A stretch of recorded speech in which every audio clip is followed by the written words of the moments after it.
శేరిలింగంపల్లి నియోజకవర్గంలో ఇంటింటికి తెలుగుదేశం కార్యక్రమం పెట్టి ఈరోజు చందానగర్ డివిజన్లో 7వ రోజు మయూరి నగర్ కేంద్రీయ విహార్ ప్రాంతాల్లో పర్యటించడం జరుగుతూ ఉంది.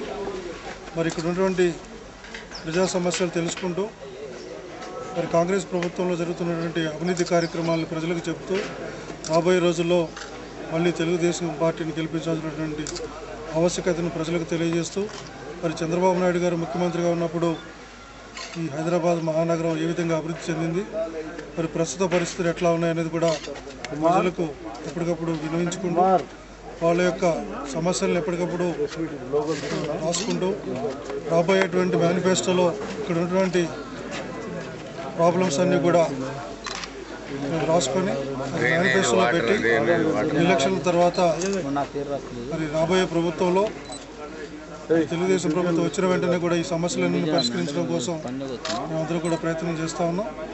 అదేవిధంగా ఈరోజు శేరిలింగంపల్లి నియోజకవర్గంలో మరి 200 కోట్లతోటి డ్రైనేజ్ వ్యవస్థను చేస్తామని చెప్పి ఈరోజు శేరిలింగంపల్లి నియోజకవర్గం అంతా కూడా డ్రైనేజ్ వ్యవస్థ అంతా కూడా అస్తవ్యస్తంగా తయారైపోయింది. మరి ఎక్కడ చూసినా కూడా డ్రైనేజ్ వ్యవస్థ పనిచేయట్లేదు, రోడ్లు కూడా అస్తవ్యస్తంగా తయారైపోయి ఈరోజు చాలా వరకు యాక్సిడెంట్లు అయ్యే పరిస్థితి ఉంది.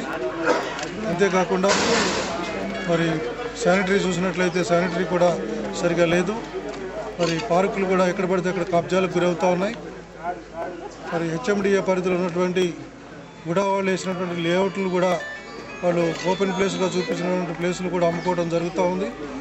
మరి ఇక్కడ నుంచి ప్రభుత్వ భూముల్ని అమ్ముకుంటున్నారు కానీ ఇక్కడ ఉన్నటువంటి ప్రజలకు ఏమాత్రం కూడా న్యాయం చేయట్లేదు.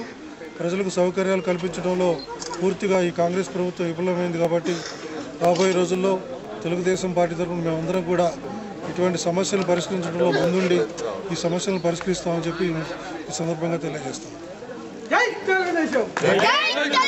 ఇంటింటికి తెలుగుదేశం కార్యక్రమం విజయవంతం అవుతున్న సందర్భంగా మా కాలనీ సమస్యలన్నీ కూడా ఆయన పరిష్కరిస్తారని మేము ఆశిస్తూ ధన్యవాదాలు.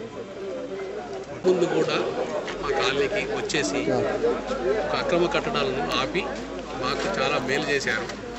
అదేవిధంగా ఇక ముందు పని యొక్క స్ఫూర్తిని మేము ఎప్పుడైతే వెళ్తామో మేము మా సొసైటీ తరఫున కానీ దేని కాలనీ తరఫున కానీ మా సమస్యలు పరిష్కరించి మాకు న్యాయం చేయగలరని మేము కోరుతున్నాం.